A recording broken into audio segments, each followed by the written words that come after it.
This is our encore live session for how to bling your blog and feed that hog with me, Sue Ann, and featuring the blogging Buddha, Ryan Biddulph of Blogging from Paradise. Hello, Ryan. Hey, Sue Ann. I'm feeling a little bit better. Yeah, I'm hanging in there. How are you? Cool. I'm doing okay. Really enjoying Brooklyn quite a bit. Very, very interesting borough in New York City, and we're here for almost 3 weeks, so enjoying a little bit of travel Those old and houses. blogging. Those old houses. Yeah, the brownstones. Well, my cousin said when he saw the first picture I put up, we're on the 3rd floor, very large apartment. The world famous brown buildings here, and my cousin said, "Hey, it looks like the Huxtables' home." Obviously, the Cosby Show. They had the brownstone and Park Slope down the block, which is about one neighborhood or two neighborhoods over. So yeah, it's a really special place. Very. Did I see you see that you visited Biggie's house? Yeah, yesterday. Yeah, Big. grew up on. Yeah, Notorious IG.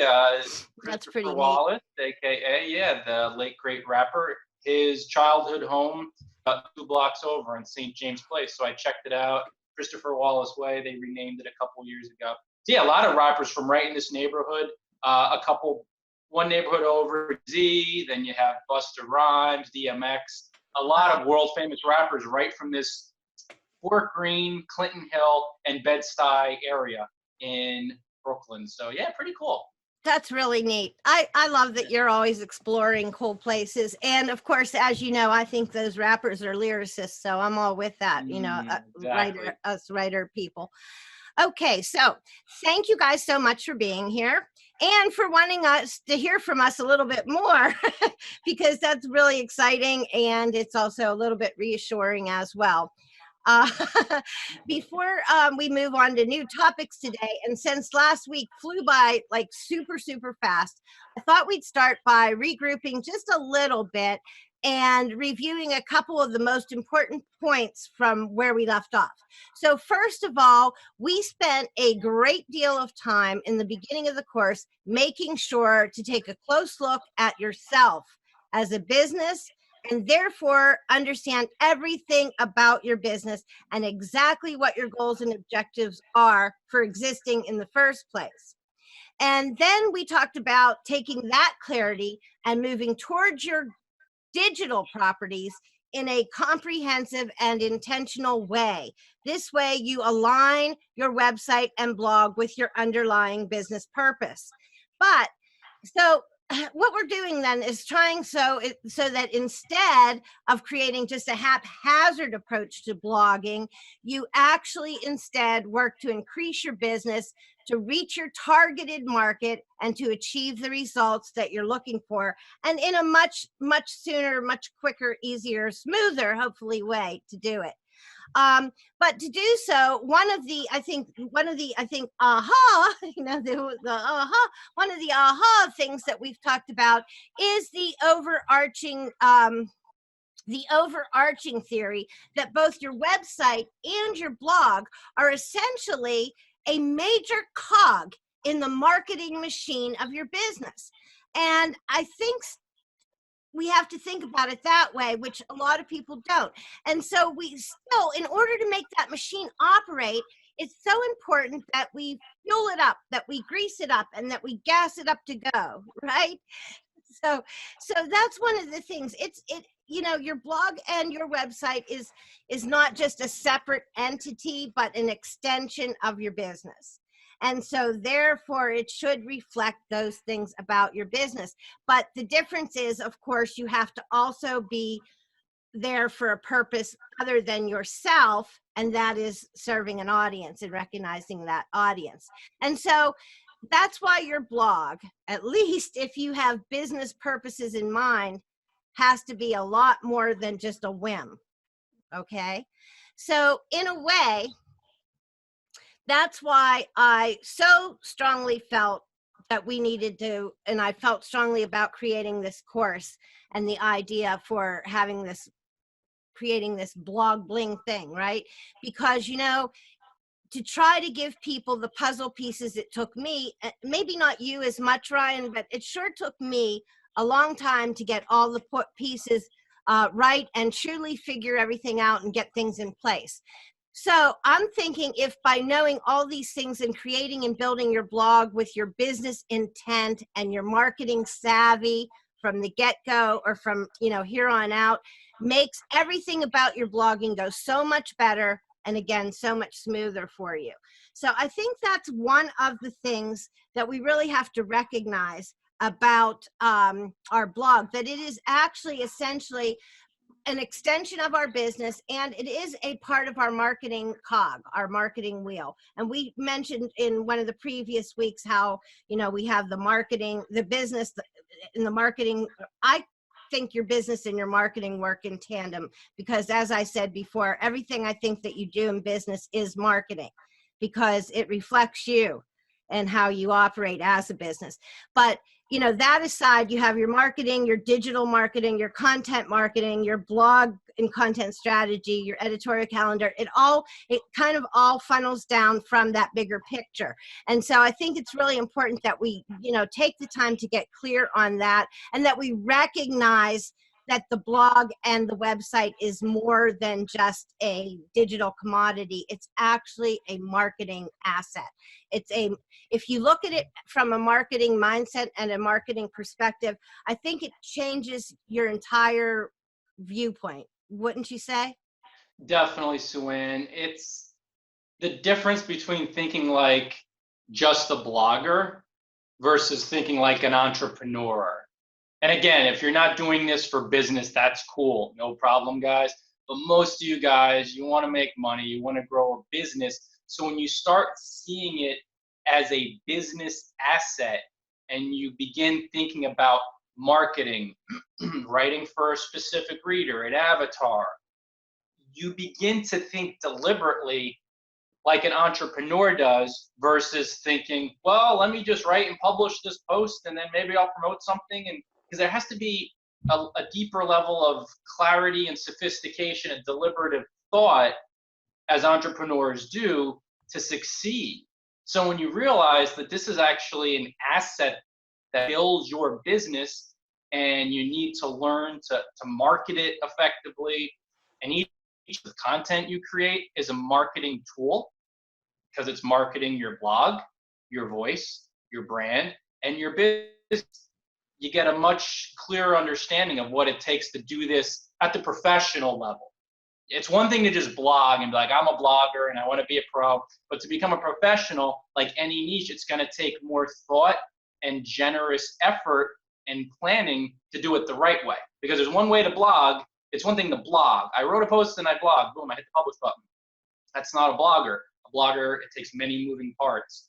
Entrepreneur, marketer, building your business, networking. Yeah, so it's so many moving parts. So when you realize that, it becomes so much simpler to say, okay, I'm going to have to do some planning here and see it through the eyes of a business owner. I said when I was kind of formulating the introduction about the blog Bling thing, okay, so I said, what's with this Bling? Why does your blog need it?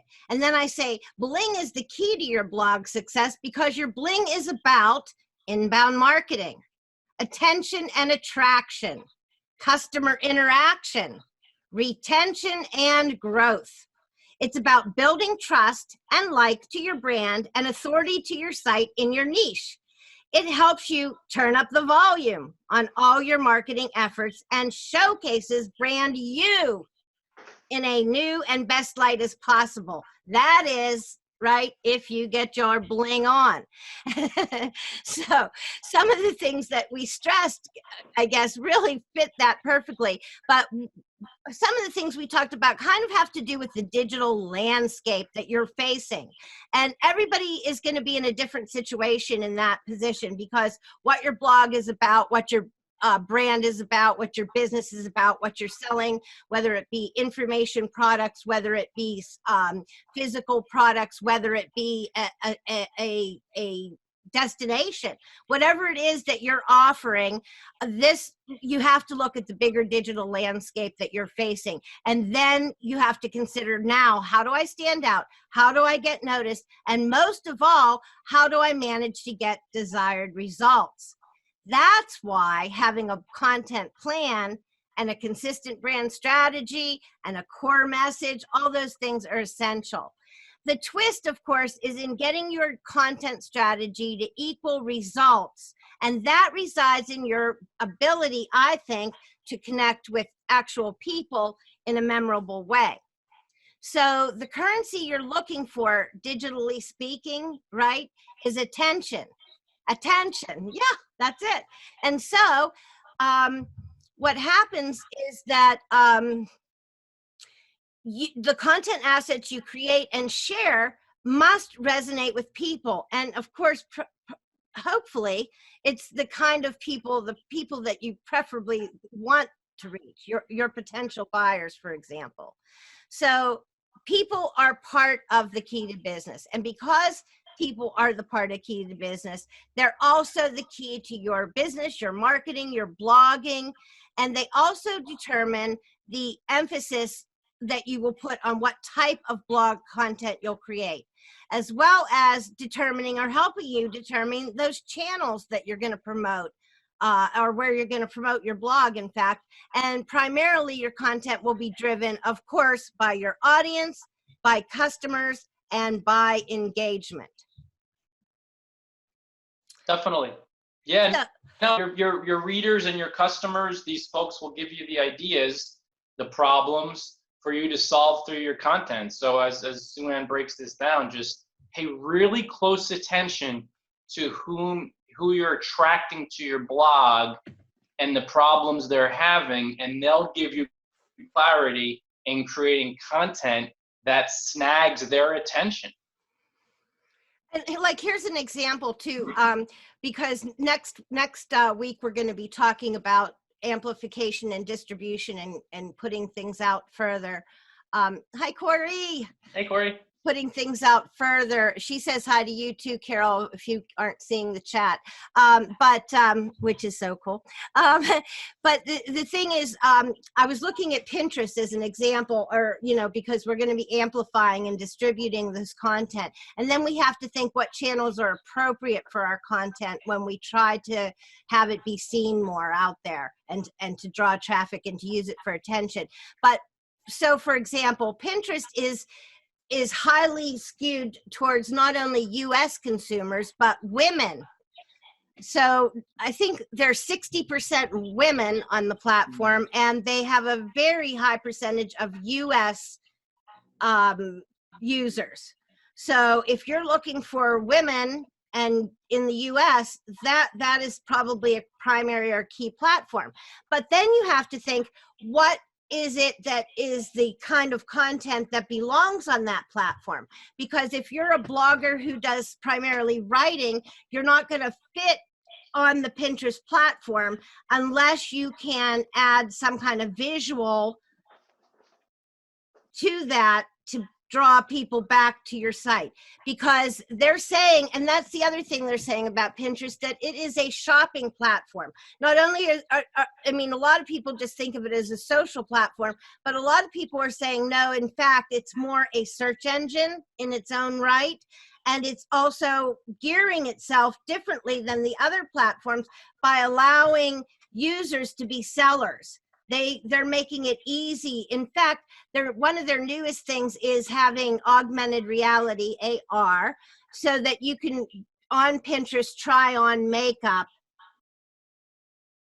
by putting your face into the screen. And then this is one of the ways that they're trying to really initiate the sales aspects of Pinterest. And I was just reading a lot about this. But the point I'm making is that your channels, not only the kind of content you promote, you create for your blog, but also for particular channels where you distribute it, will all depend on your audience and will depend on adjusting for those audiences and the platform. So you're going to show it a little bit differently in writing, but you're going to make sure you have that Pinterest also pinned, visual.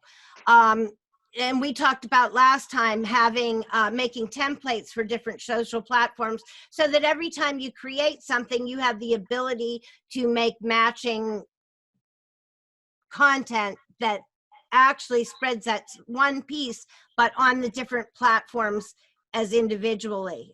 individual, as appropriate to that platform, I guess is the easiest way to say it, right? Definitely. Yeah, you always want to think match what you're creating for your ideal reader and where you're sharing and distributing it. And obviously Pinterest lends itself to eye candy and thinking about ways to find a better match. And in some cases too, some platforms just will not be a match, and that's okay, because we can't master every platform. We only have so much attention and energy. That's another thing to keep in mind as you distribute. You're going to be focusing on a few core platforms. Like for me, it's Twitter and Facebook, because not only do I enjoy working the platforms, my readers love hanging out in these spots, and they both lend themselves to blogging tips niche as far as groups and hashtags and all that good stuff. So that synergy, you never want to force it to a certain platform just because it has promising potential, because all really comes down to finding that resonance. Yeah, and I think that goes back to what we talked about, Stephanie Liu saying about finding your core media, your core platform, and your core value, and putting those three cores all into perspective so that they meet, at an essential point, so that they make sense in, more than one way. User experience then, of course, needs to remain at the core of everything you do in the digital realm, right? Everything that you do. And I think that what happens is that, again, we have to remember that people are at the core of business. They're at the core of marketing. They're at the core of blogging.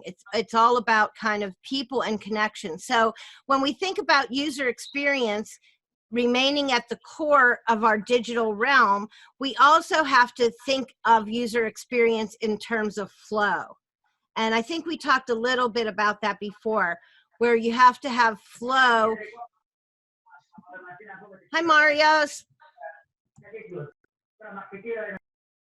I'm muting his background there. But anyway, so we think about content flow. We think about how we are going to nurture people, and there's a nurturing flow, like when they get into our subscriber system, our email system. We think about the flow of our content, how we will create a path and take people down a path to, where we want them to be able to get to in our website, into our blog.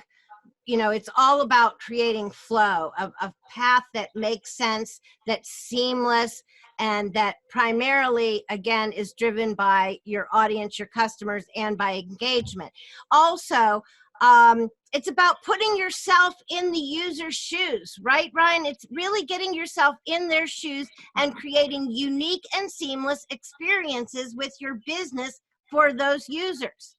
And so that's one of the things that's most important. And one of the methods to get you on track and to organize your content flow, to help create these experiences and not just present random content, is to have and to use a documented strategy, which we talked about documenting your content strategy and an editorial calendar last time. And we talked about the pluses and the minuses that go along with it, to get started and to put together a solid editorial blog plan.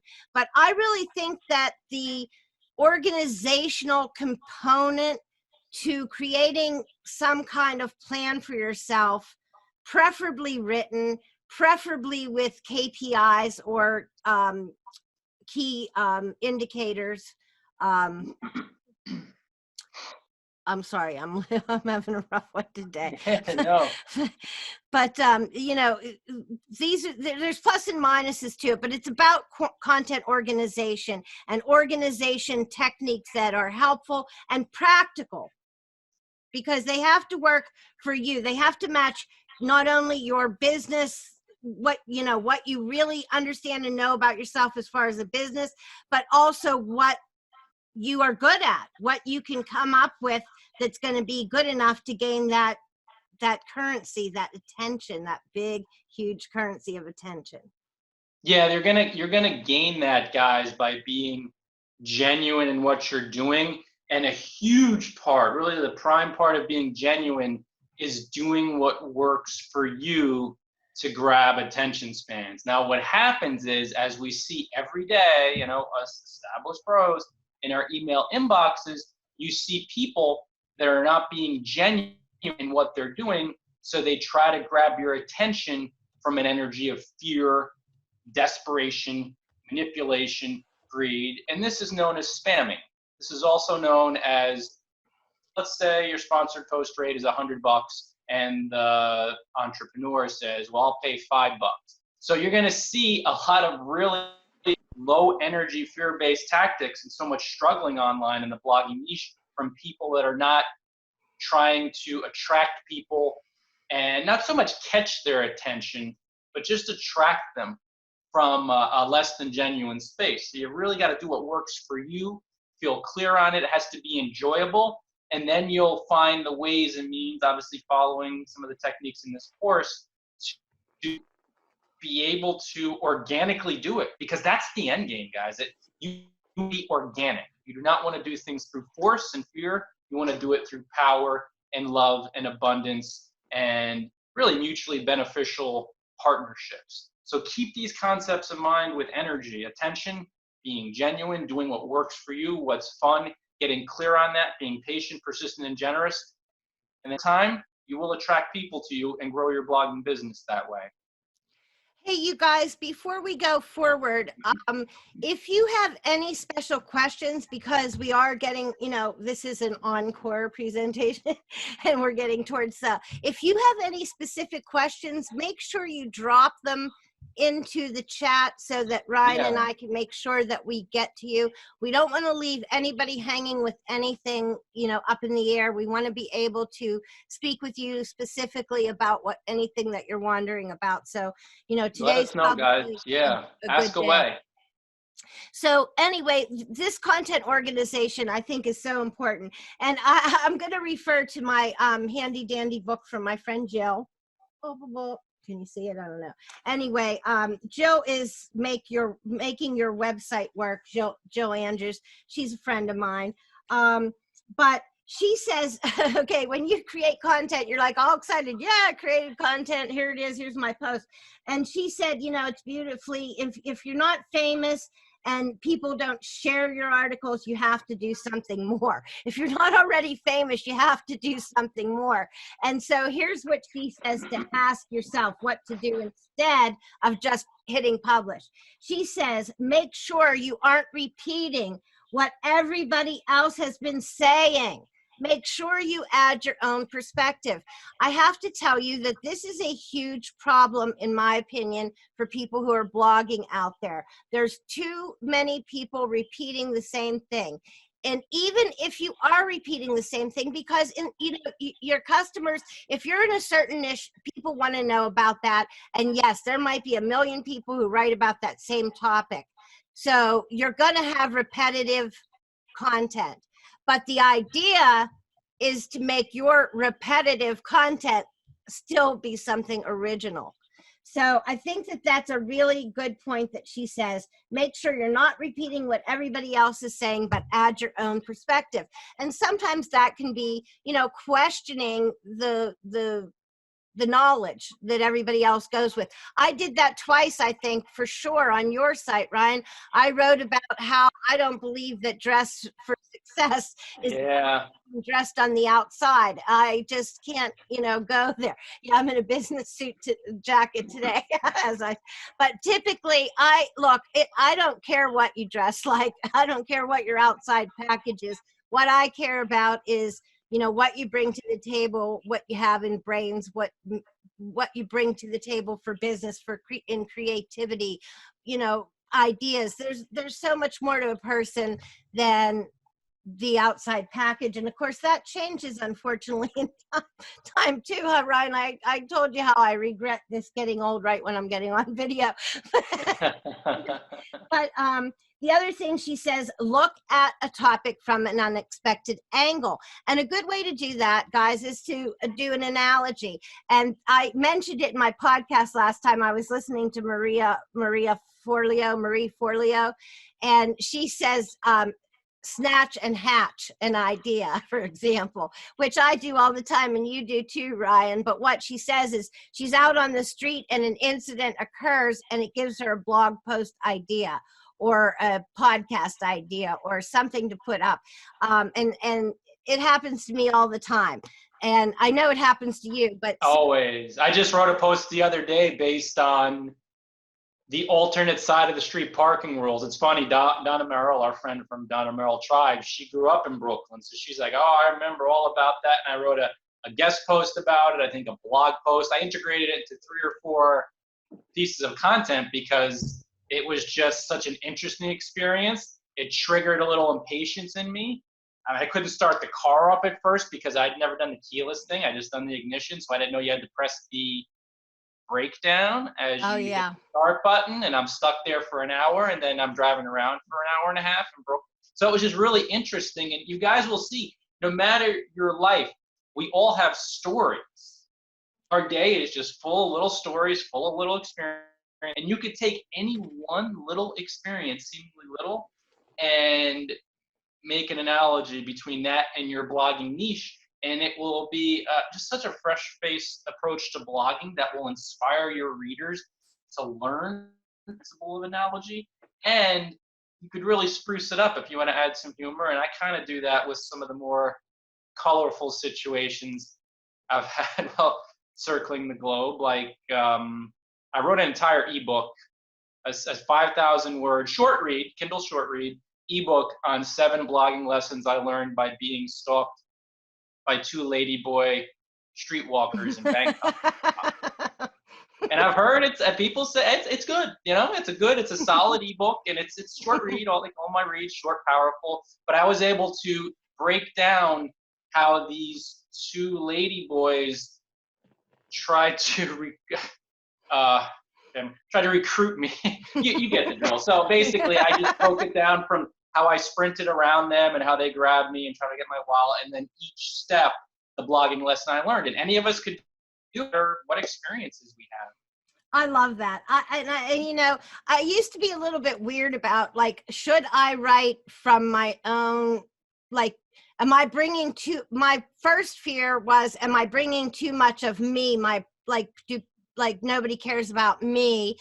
Am I talking about me too much in my blogging? But then I realized that I can only discuss many topics based on my own experience with it. Exactly. So even if it's a how-to post, I'm going to give you Sue Ann's little spin because I can only give it to you from my own perspective, from my point of view. And I'm going to do it as honestly as I can, but there's going to be some little whatever quirk of me that some little personality.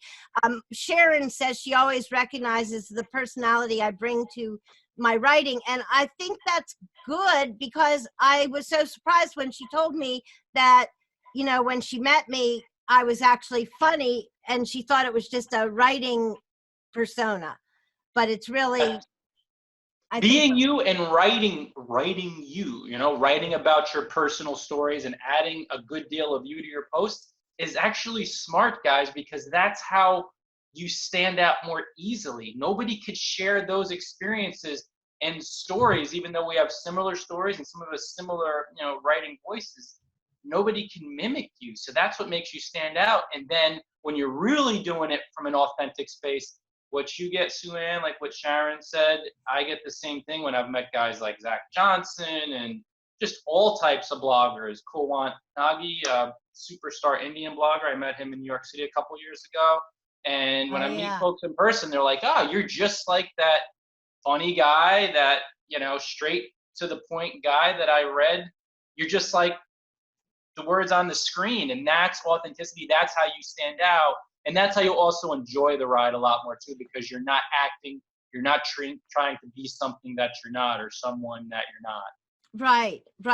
And, I have to say, I didn't think I would enjoy doing video at all because I'm just not a video girl. I've always been behind the scenes in my business, always, for 30 years. Like, now I'm going to come out. That's crazy. But you know what? I'm having fun because I feel like it's a learning experience for me as well as for the other people that we're talking to. And I'm really trying my best, guys, to bring you, you know, new information and the latest information and ideas from different people and different research. And Corey is saying how all of our stories are unique, and blending our posts with stories packs an interesting punch for sure. And I have to agree. And then she says it helps you stand out and make you memorable. And that's the thing. People aren't going to come back to your blog unless you can do something that's memorable, because there's 4 billion blog posts a minute coming out. You know, the statistics are overwhelming. But you don't have to be known by everybody. You have to be known by a certain amount of people, and you have to really understand that if you can reach your people, then you don't need to be, you know, listed top on Google, because you're reaching an audience that you want to reach. And there's a lot of ways to do that, some of which we've talked about. More we're going to talk about next week when we get into amplification and distribution, and some about what we're talking about in how you frame the whole situation and look at it from that, you know, marketing telescope or marketing position. And Jill says you can add a little humor and personality. Don't be afraid to do that, which we've already talked about. But, you know, the other thing too, this book's great if you need like quick tips. She has, I gave you a lot of stuff from the book too already, as far as, you know, best practice with some of your website pages and so forth. It's quick, it's easy. So those things are important.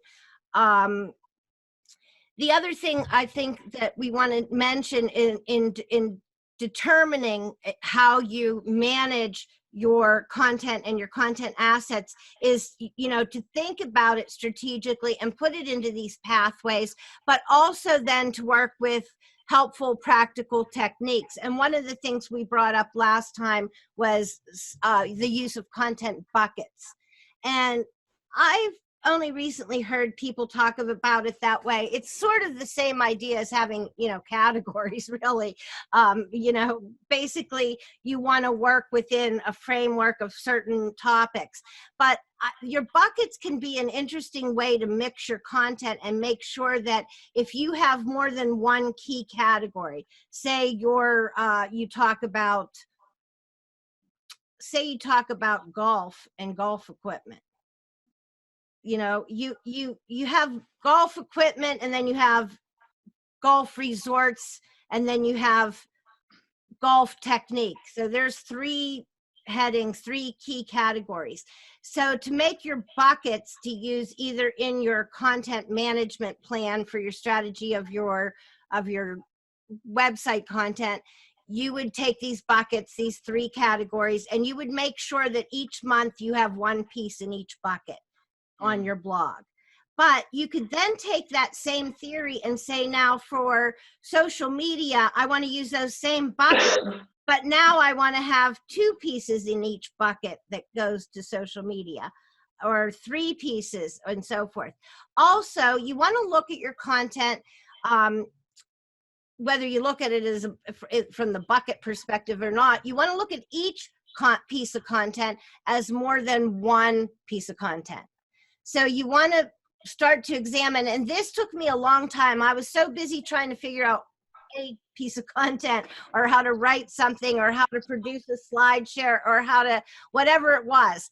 You know, I was so busy thinking about that I didn't think about repurposing, or content, boomerang content, as some people call it. Anna Hoffman, who I just heard from, by the way, but anyway. The thing about it is, boomerang content means that you take your content, your one piece of content, but you expand it in a way that it's not the same piece of content, but it's a similar piece of content that's spreading a key insight that you're trying to spread, because every piece of content you create has a purpose. So you want to spread that out among different channels. And so therefore you create a blog post that you can make into a slideshare you can make into a video. The audio from the video can be a podcast. You want to have little pieces of the video that you can make into mini pieces of video for the different social platforms and into their format. Some of them only take this much, allow so much time and so forth.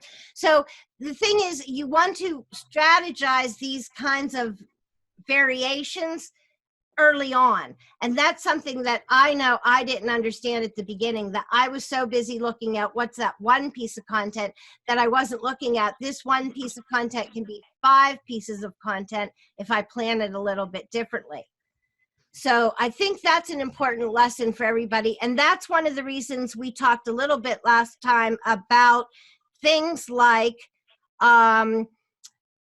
working with those buckets, with scheduling, maintaining consistency with your topics or consistency with your posting. Again, depending on what kind of blog you have or what kind of business you have, that will vary. We also talked about maintaining those categories and those topics as the core thing and not going all over the place so people understand exactly what you're about. Also, we talked about creating things like action stacks that Chris Brogan is famous for, which is, turning your processes into steps or checklists for repeatable processes. And then we talked about tasks like for blog management, like using maybe a management or organizational system like Trello, or using even writing tools in different ways to manage your content and your productivity. And also batching, which I think Corey had mentioned that she liked, and I had just been looking into it at the same time. So batching for your content helps you to get a bunch of things done in a sitting. It makes it easier for you to scale up your production and do a little bit more work. It makes things a little bit easier and less, thinking about everything when you have a checklist. You do things 100 times, but it's so easy to forget one step that having the processes in place are very helpful. And then as you grow, you have processes in place to give to somebody else coming in as a team member, which makes it really easy to keep that consistency as well. And then you can use content creation templates and filing systems, which we also talked about a little bit too last time. What do you think, Ryan? Did I miss anything on that front? No, I think you covered it all. I think you did a really good job laying it all out. And that was such a good point too, like what you covered in the last week, just when you have the processes in place, the systems, it's easier if you eventually outsource, or even if you wanted to sell your blog, if you're going to go that route, it really does help to have a system in place as something to hand off to somebody else to enable them to seamlessly transition into running the show or into handling certain jobs. So most definitely, yeah, it makes sense. Again, guys, it's going to require a different level of thinking, more deliberate thought, more planning to blog intelligently, effectively, and successfully. That's one thing that's gonna, we beat the drum on it, but you have to really give it deeper and deeper thought. You have to plan this, think this through, have systems in place, because we all have 50 to 60 to 70,000 thoughts a day. So if you're not thinking through, and unless you're enlightened, and if you're enlightened, you're not watching. No offense, guys, but I do my 3 hours of yoga and meditation, all this other stuff every day. But if you are not enlightened, you have to have these systems in place, and you have to think this stuff through to create the order that leads to success, both mentally and organize your day. I'm glad you mentioned that. We haven't talked a lot in the course about the things that you do make a routine for you with the meditation, with yoga, which I think are all really good things. But I think that the point, whether you do it through yoga and meditation or not, is that you have to get your head into the game. You really have to be present in the blog situation, because you really can't wing it. You guys, you just can't wing it and be successful. So it really does take a lot of thought and a lot of effort. I know that I am creating in my head almost constantly. I know for me, I do a lot of writing in my head and a lot of ideation in my head before I go anywhere near paper. But then when you're going to get more intricate into getting to a successful content hub, a blog that is drawing attention, bringing you traffic, and getting you customers, you have to start thinking about the other side of the desk like we talked about before.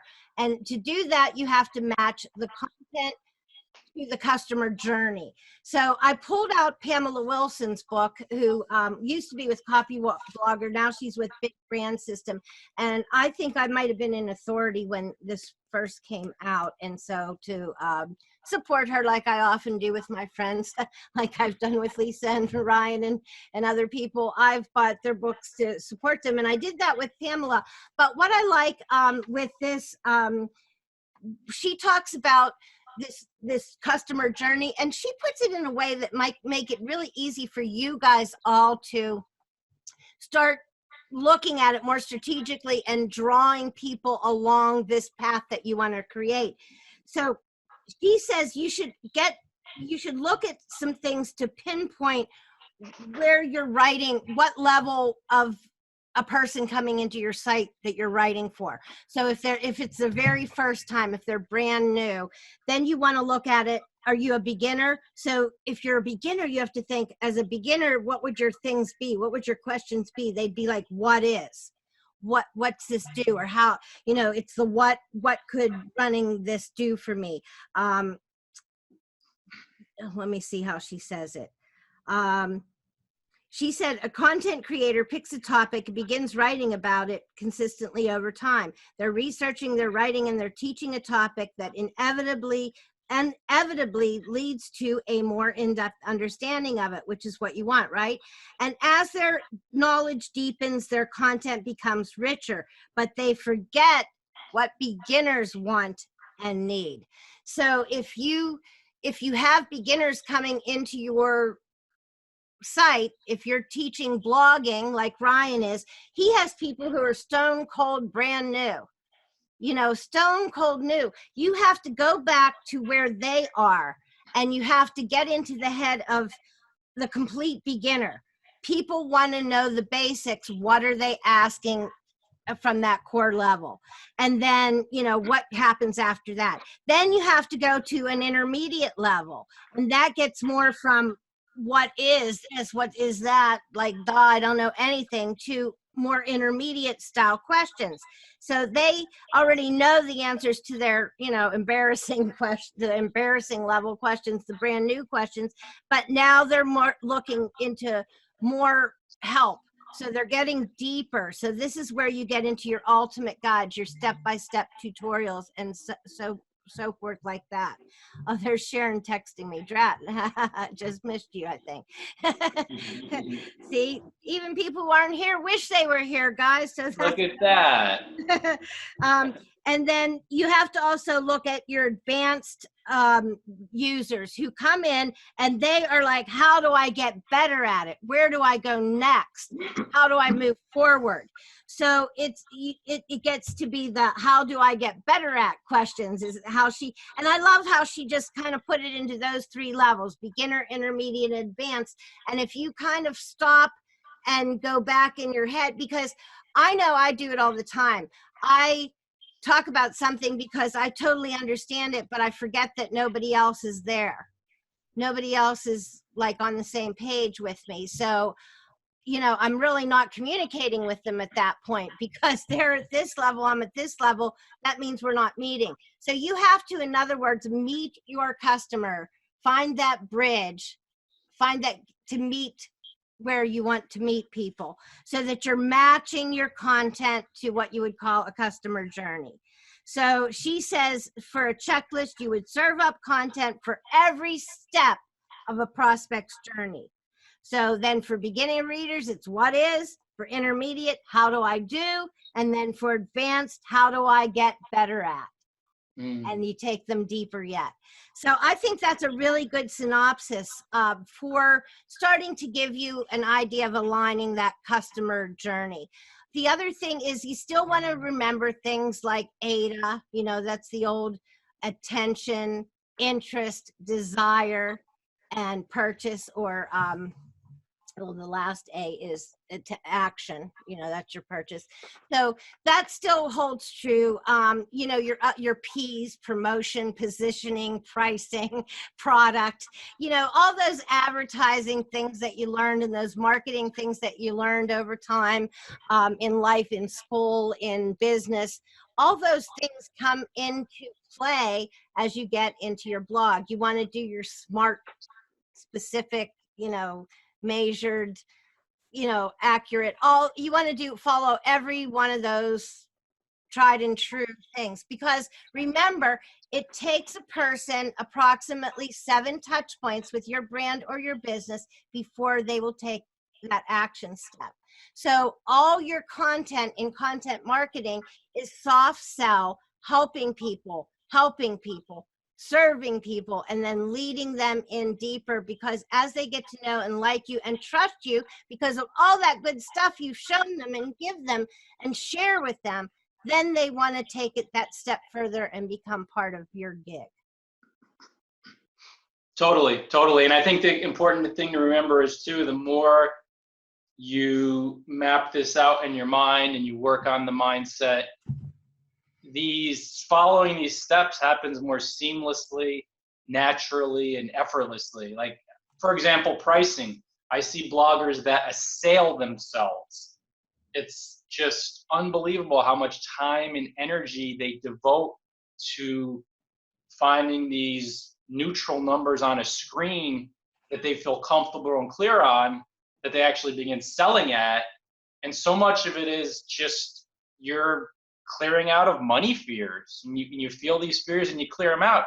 You're like, within reason, of course, you're not going to charge $500 for 5,000 word ebook, but within a certain ballpark range, the clearer you get on receiving money by feeling your fears and your worthiness issues and all that other stuff, then you find the pricing point. I mean, with specific strategy, or it could just be intuitively. So all these steps, all these acronyms, it comes together more quickly when based on what we said before. You have the deliberate thinking, the planning, and you devote time to mindset work. So it's another thing to keep in mind, guys. Blogging really is between the ears, and then from there, the thinking, the feelings, the actions, everything flows more smoothly. And I think we talked about the yes and no with the content calendar, content strategy, editorial calendar. A lot of small, you know, solopreneurs and so forth, they're like, well, you know, that's too much work, you know, but the truth is it really declutters your, what do I do next? It really declutters that and gives you kind of it actually gives you an outline of what to do for your own business. So I think that makes it all the more important from that perspective. For me, when I first got into it, I didn't know how to work a computer, guys. I really didn't know. I mean, I was an emailer at best. So, you know, I think that I had kind of a really big cliff, you know, to get. So a lot of this stuff that I'm now so excited about sharing in this course and putting together, I had my head too far up my butt, or whatever, however you want to say it. I was too overwhelmed with technology. And the thing is, technology is it's actually the outskirts of what you're up to. It's not the main gist. People get confused because it's online and it's a blog, and that happened to me. Now, you do have to be able to, you know, operate a WordPress site. You have to. But, you know, after that, I think it's more than the technology. Wouldn't you agree, Ryan? So much more, guys. The meat and potatoes of blogging is about the creating, the connecting, mindset, following simple, practical tips, and then doing uncomfortable things. That the meat and potatoes is there. Technology is, you're using it, but in essence, it's icing on the cake. It's the cherry on top. It's not the tool's not going to do anything if you don't have the skills to use the tool. Does that make sense? Like a carpenter, if he understand how to build, I don't care what hammer he uses, he's going to do a terrible job. You develop the skills, the tools are just extensions that augment or that supplement. So that's how technology is. And guys, I am not a tech guy at all. I barely use my phone. I barely get minutes from my phone. I don't care. When I go offline, I've spent 15,000 hours online. When I walk away from here, I do not want to be looking at the internet, so I barely use it. I have an old Samsung phone. It's just, I'm not a techie guy at all. And you see what I've achieved online, it shows you that technology is just a really small part.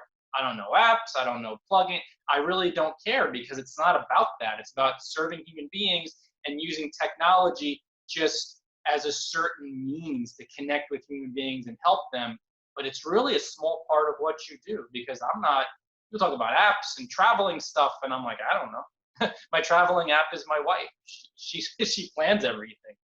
That's all I know. Kelly. And she's the best app ever. Exactly. I agree. Oh, yep. Wholeheartedly agreed. Yep. That's for sure. That app saved me awesome. More than once. So I think that what we have to do then is really to think about everything on a conscientious level, on in other words, you have to take a purposeful approach. I think that's the main thing. Now, we do need to have some things that are technology, and if you're not doing it right away, it's the next thing that we want to talk about, or that we will talk about again, or will come up in the course material, and that's about lead magnets. I recently did an interview on my podcast about lead magnets, and it's so important that you get people, if you want to create a list, if you want to sell things, the list is always nice to do. I don't think I've particularly spent much time working on that myself, and I know you haven't either, Ryan, but I think for most blogs, it is something that you do want to think about, but you can't do it the way that people have been doing it, because consumers have an expectation now, and they don't want to easily give an email address. So today's lead magnet has to really be on the money for solving a problem for a person immediately. It has to be worthy of somebody giving you their email address, the currency of that kind of attention. And when people give you their email address, they're giving you so much more attention because they're inviting you into their own private space.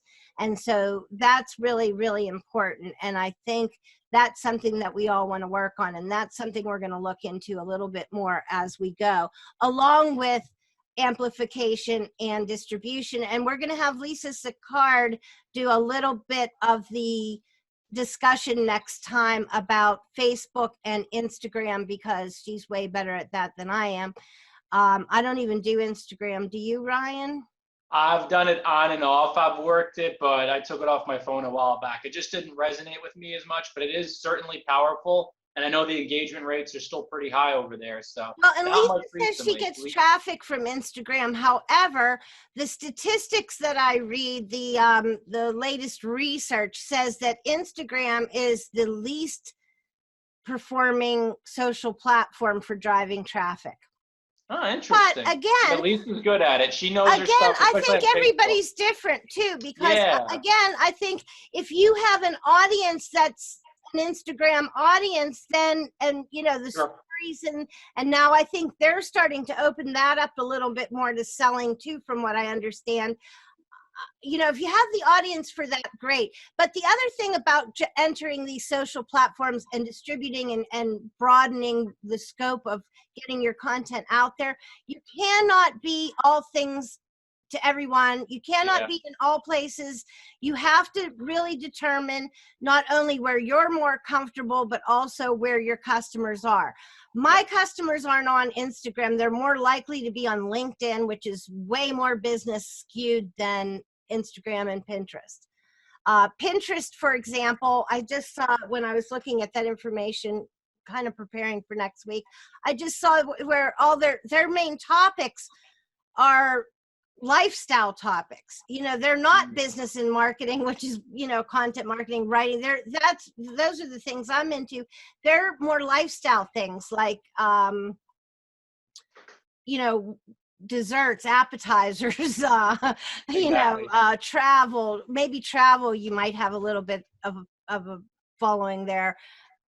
But I don't know, what I'm seeing is the demographic, what I'm seeing as the interest and the main interest for Pinterest, that doesn't seem to be exactly my audience, but there are tons of bloggers who say they get a ton of traffic from Pinterest. So that's I usually have one channel or two channels I'm really working, and then I have something in the background that I'm meaning to work or that I'm just experimenting with. So for me right now, guys, I'm doing Facebook, which I've been doing, but I don't claim to be good at it. And but I see that it's bringing me traffic now after I've been doing it a while. And Twitter I love, so we knew that. And then, but Instagram I don't do at all. I just can't seem to fit in. But LinkedIn I think is an area where I should be working more. I noticed my LinkedIn stuff is doing better. I remember when I would get maybe 10 views and think, oh my gosh, that doesn't seem like a lot. But for me, that was a lot. 10 or 20, I was like, woo. Now it seems like most everything I put up there, I'm getting, you know, closer to 100 views. So, you know, that seems to me to show some progress on LinkedIn. And I haven't really even tried yet on that platform, but, you know, just growing my whole thing, you know, it seems to be showing up there. And again, because I think I skew B2B, maybe I should be concentrating there. But then Pinterest is my play where I'm playing. This is just a test. Remember Stephanie Liu said, yeah, that learning testing background. So that's what, you know, Ryan and I suggest. Pick something that you're going to concentrate on. Your blog is your castle, guys. That's the place, that's your home. That's where you own. That's where you want to invite everybody to. All these other things are your outskirts. They're not your castle. They're over the moat. They're over there, over the moat. But you want to draw people, come across my bridge, people, come visit me. You want to bring all the people from all these platforms into you. And you have to do that with some strategy. Yep. Amen. Anyone have any important questions for us before we wrap up for today's beautiful session? We'll give people a minute, because I think it takes a minute to type sometimes. Yeah, and like I say, next week we're going to talk about amplification and distribution, and we're going to talk a little bit more on some different levels about taking your content and plan and your blog strategy and moving it into those social channels, trying to decide and figuring out how to get to the ones that are where you belong and the ones that you can do well. Because look, if you belong on Instagram, but you are really not into it like me, then you might as well not go there, right? So also Pinterest, you know, it's like, look, I have this thing, there's Sam's and there's Walmart. It's all Walmart. It's all Wally World, right? I don't want to support Sam's and Walmart because I feel like I'm giving everything to one place. So I try to pick one of those that I'm going to be a shopper of, either Sam's or Walmart, but not both, because otherwise I'm, you know, going with the monopoly. And of course we like to support small businesses, right guys? That's what we all are. But you know, I don't know. I guess that's the thing. You have to decide, you know, what your channels are and where you want to put your attention. I like Corey's agreeing about the focusing on your strong ones. And when it comes to social media, not to get hung up, good point, on numbers and followers, but to connect and help and share, which is really the key to everything. Look, that's the key to your blog too, you guys. It's about connecting. If you really want to, if you want to wrap up everything we're saying about strategy and editorial content and topics and, you know, SEO and everything else, SEO is also based on people. Where do they get the algorithms that answer the intent and so forth? It really It really comes back to people. And here's another interesting thing to leave you with today. I heard this on something, I think it was coming from social media marketing world, but somebody said they talked to Jay Bear, and he said that, you know, people have this great idea. They want to do a thing. They got something. They want to do something. They got something they're going to do. But what they forget about is what it takes for that thing to be a thing. Right? It takes a lot more than I want to be a thing.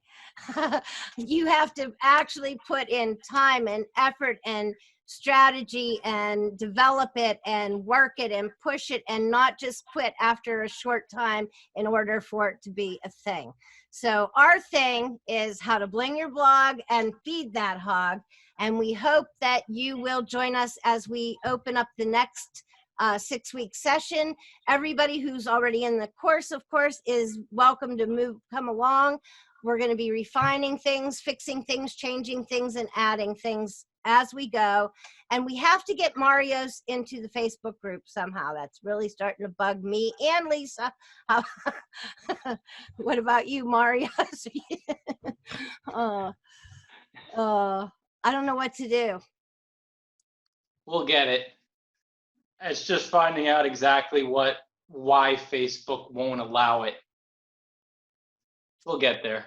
And well, that's the thing too. That's why it's so important to come along on these kind of things too. Yeah. Everything keeps changing and evolving, and doing this with a group and bouncing things off of other people, I think, is a really good idea too.